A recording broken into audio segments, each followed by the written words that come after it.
Il est 20 h à Conakry. Bonsoir à tous, bienvenue à ce journal. Voici les titres de l'actualité de ce samedi. Les personnalités ayant de hautes charges publiques doivent déclarer leurs biens immobiliers, mobiliers et financiers. En tout cas, c'est ce qui ressort du décret présidentiel lu à la télévision nationale, ce qui permettra à l'État de moraliser la vie publique conformément aux dispositions légales. À l'occasion de la journée mondiale de lutte contre le diabète, Ecobank offre un chèque de 50 millions de francs guinéens à la Fondation de lutte contre le diabète et les maladies non transmissibles. Les bénéficiaires se réjouissent de ce coup de main.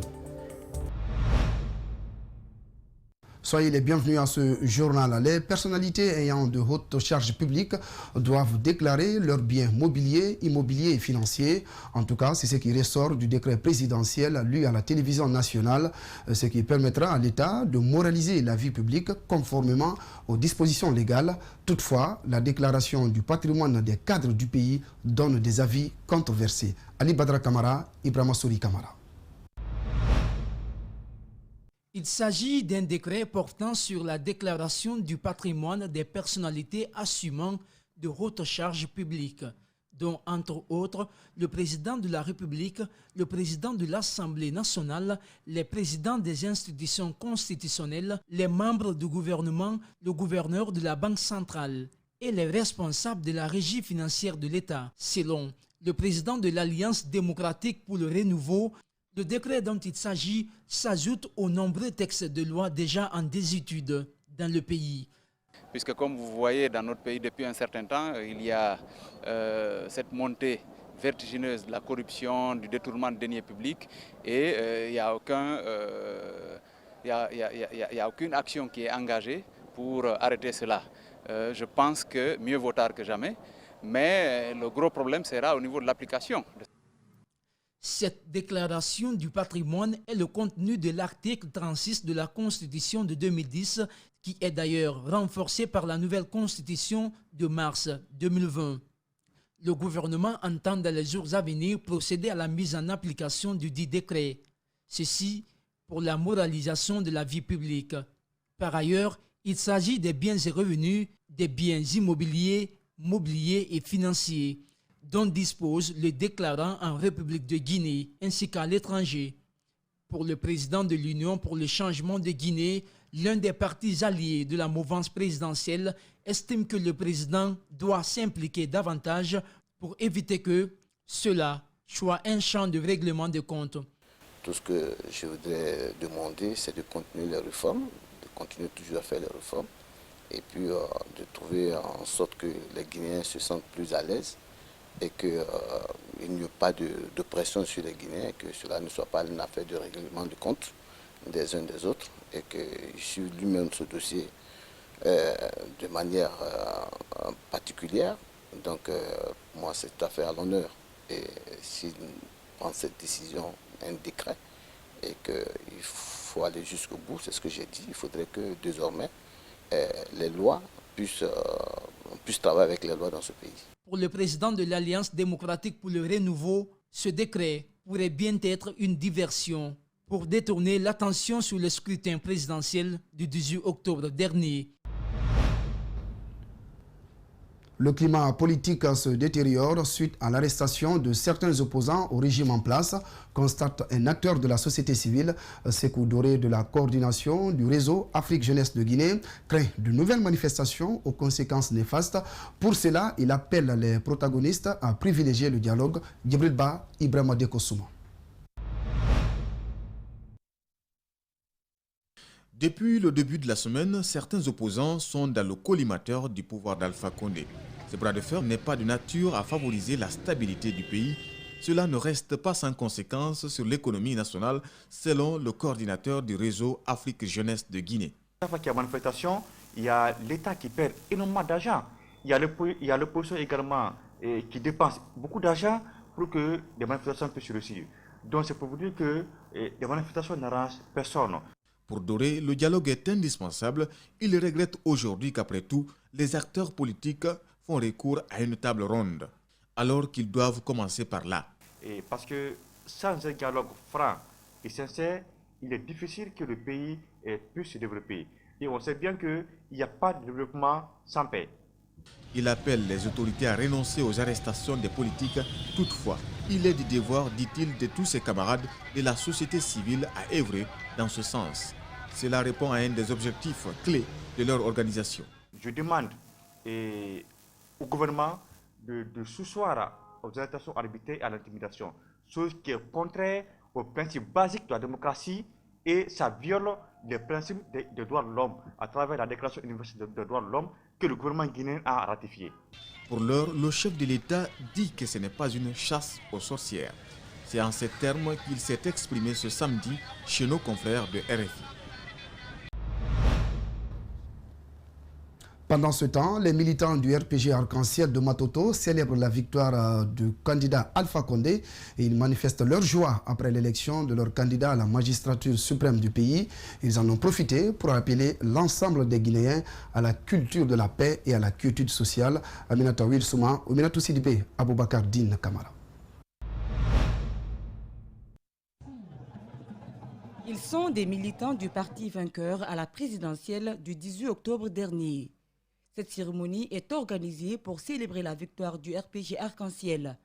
Une manière pour les militants et sympathisants de la commune de Matoto de manifester leur joie. Par ma voix, l'ensemble des travailleurs conscients de vos nobles et ambitieux programmes de société pour le bien-être de la population de Matoto sont engagés devant vous pour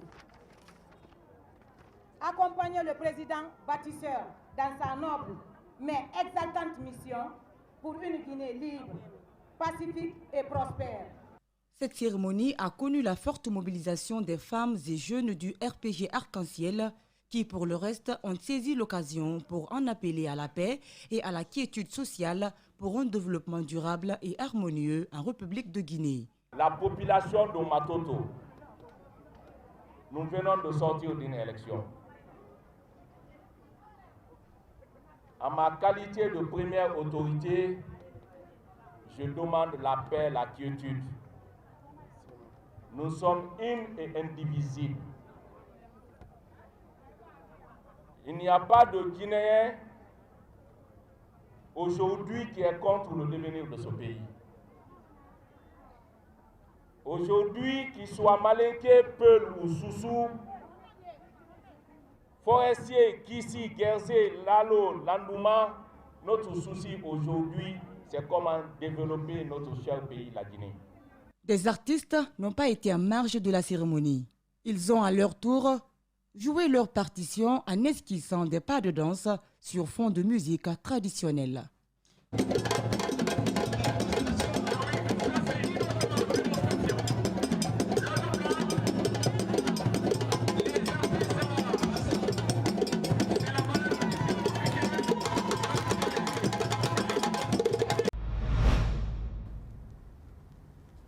Restons dans le même registre pour dire que la situation sociopolitique de la Guinée préoccupe le directeur de campagne du RPG Arc-en-Ciel de Kouroussa, Moussa Filan Traoré, souhaite que le professeur Alpha Condé, réélu pour un mandat de plus, ait la force pour faire de la Guinée une référence en Afrique en matière de développement. Malik Sandiana Kamara, Aminata Will Kamara, Abou Korea Kourouma. Il s'est engagé au prix de sa vie pour la victoire du président de la République, professeur Alpha Condé. Braka Moussa Filan Traoré, qui était à la tête du directoire de campagne du RPG Arc-en-Ciel à Kouroussa, s'est battu pour la victoire de son candidat parce qu'il croit en l'homme. J'ai cru en l'homme Alpha. J'ai cru que c'est un symbole pour ce pays. J'ai cru qu'il est un poteau indicateur pour ce pays. J'ai cru qu'il est un manteau protecteur pour la jeunesse et les femmes de Guinée. En mars 2019, devant plus de 54 000 personnes à Ségri. À cause de ma petite taille, je suis monté sur le capot de mon véhicule. J'ai interpellé le président de la République. Professeur, regarde cette foule. Ces lettrés et ces analphabètes qui n'ont pas besoin d'un poste de responsabilité. Aie pitié d'eux. Écoute leurs cris de cœur. Ils tiennent à la nouvelle constitution. Ils tiennent à la nouvelle République. Je suis à la tête d'un mouvement citoyen créé à Ségri, dont le jeune Cabrini en est le trésorier. Nous sommes prêts à marcher à pied de Ségri jusqu'à Conakry. L'homme qui a fait ça et qui a mis sa vie en danger J'ai marché avec mon cercueil. Les résultats définitifs publiés par la Cour constitutionnelle reconduisent l'actuel locataire de Sékou Touré au compte de son premier mandat de la 4e République avec 59,50%. Un défi que s'est fixé le directeur de campagne du RPG Arc-en-Ciel à Kouroussa. J'ai dit, je me suis suicidé. Si le professeur Alpha Condé n'est pas élu au premier tour, avec fracas, parce que les gens ne comprennent même pas français. C'est pas passé. J'ai dit, si il ne passe pas avec fracas, je me suicide. Les gens se sont bousculés pour aller chercher les cartes d'électeurs. Et Dieu aujourd'hui m'a épargné. Je suis là encore.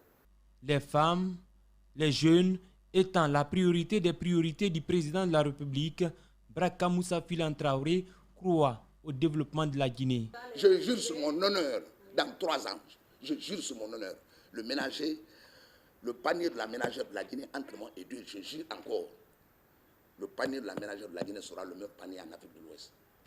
Je vous mets au défi, madame. Donnons le temps au temps et je prie Dieu que vous et moi nous nous retrouvons dans 3 ans en Guinée.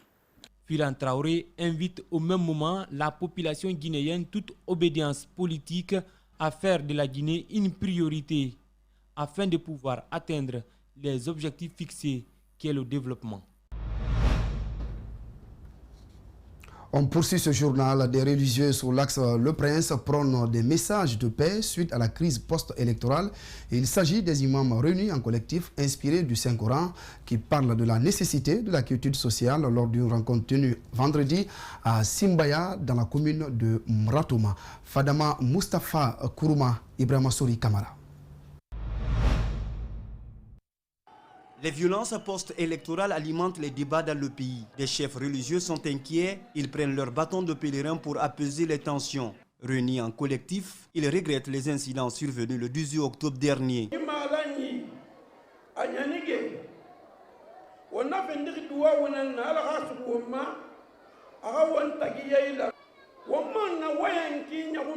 L'objectif de cette rencontre est d'implorer la grâce divine, faciliter la cohésion sociale. J'ose croire que cela sera possible, car nous sommes en majorité musulmane. Nous nous sommes basés sur la parole de Dieu et de son messager pour parler de la nécessité de la paix.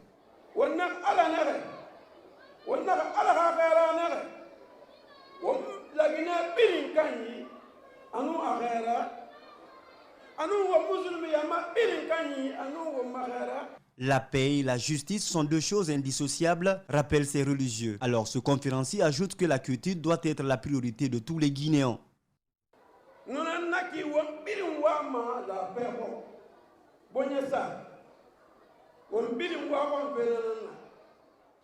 Dans nos prêches, nous avons toujours parlé de la quiétude sociale. C'est une obligation de le vivre ensemble.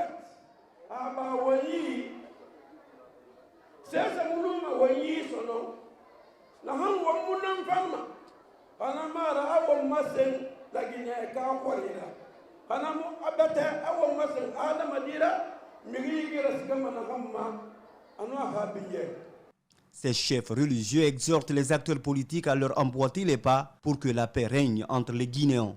Nous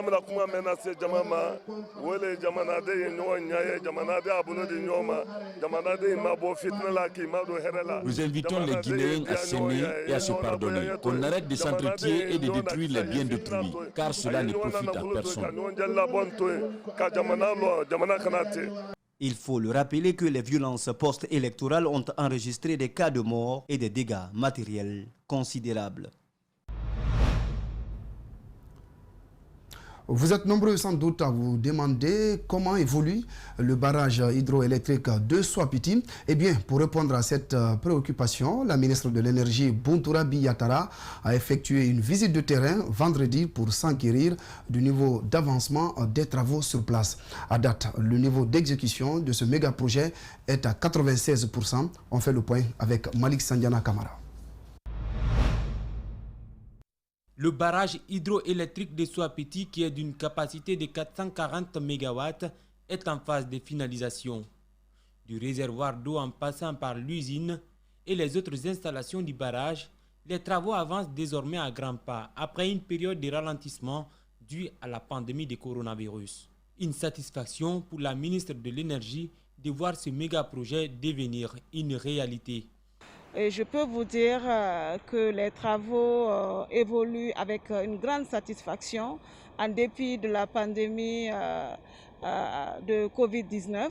Je suis très rassurée. Je pense que cette visite a été une étape importante parce que je suis rassurée de l'état d'évolution des travaux qui permet d'affirmer avec certitude que le délai pourra être respecté.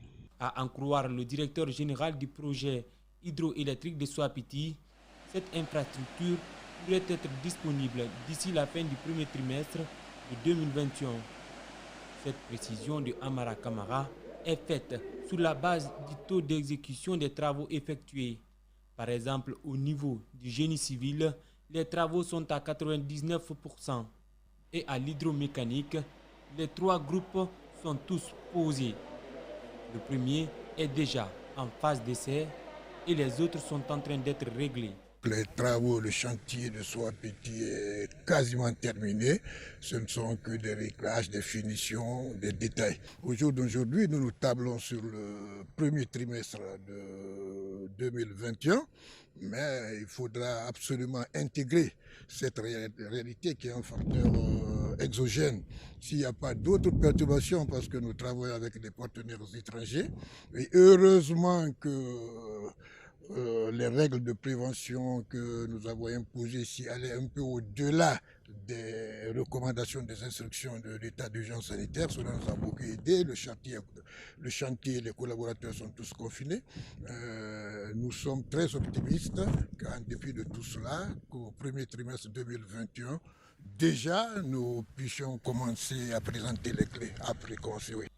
Situé en amont de Kaleta, la mise en service du barrage de Soapiti viendra ainsi compléter le complexe hydroélectrique Kaleta-Soapiti. Il doublera la capacité énergétique de la Guinée en produisant une énergie annuelle de 2000 gigawattheures par an.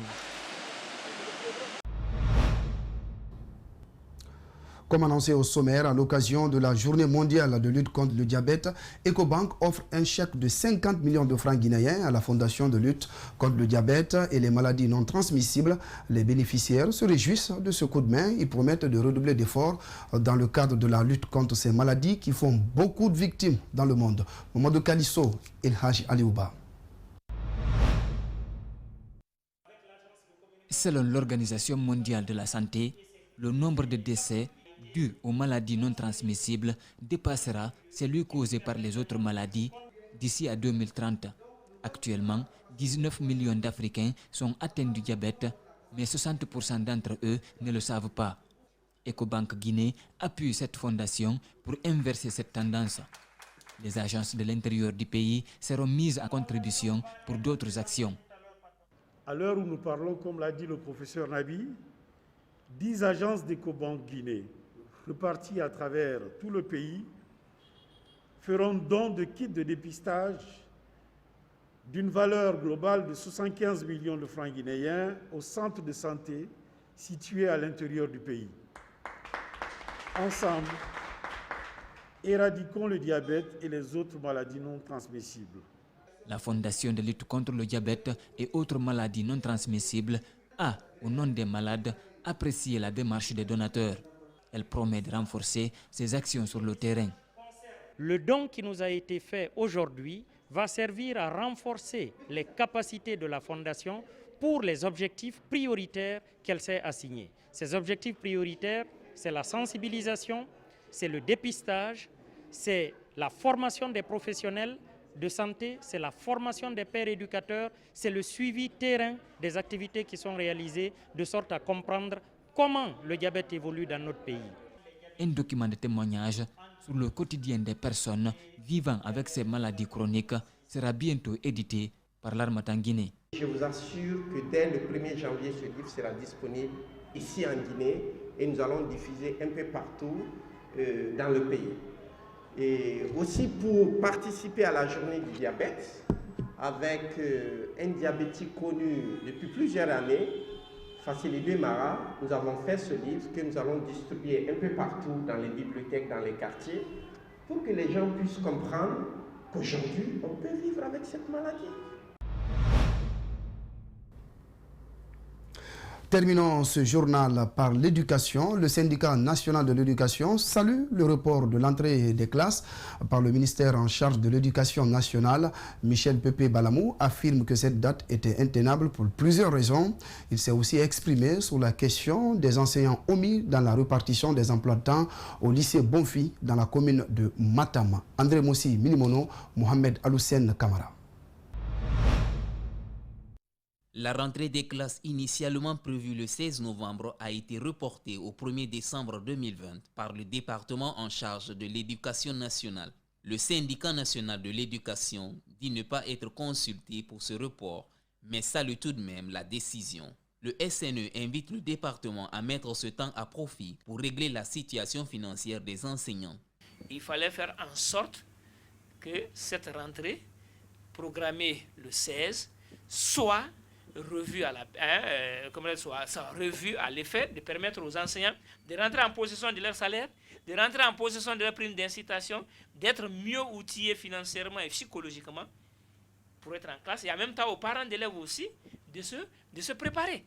La pandémie du coronavirus étant encore présente dans le pays, le secrétaire général du SNE souhaite que cette rentrée scolaire soit sécurisée. Ceci dit que le ministère de l'Éducation nationale doit user de toute sa force pour faire respecter les gestes barrières. Il va falloir d'abord trouver les kits sanitaires et respecter les distanciations sociales, puisqu'à l'époque on faisait 25 élèves par salle au mois de septembre et à la reprise.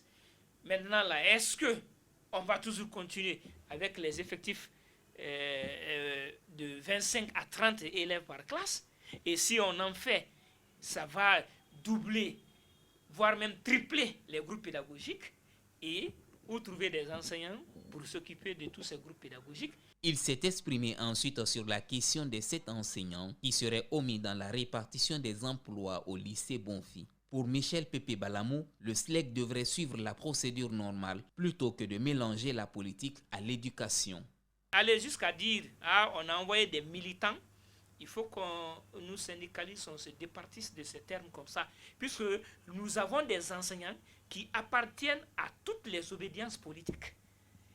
Donc si vous stigmatisez un parti politique pour dire que oui, on a fait remplacer les enseignants par des militants, vous frustrez même au sein de votre camp des enseignants qui sont avec vous et qui appartiennent à un parti politique que vous êtes en train de stigmatiser. Le syndicat ne se mêle pas de politique. C'est la fin de ce 20h. Merci de votre aimable attention. Je vous retrouve tout à l'heure à 22h pour la grande édition de la soirée. À tout à l'heure.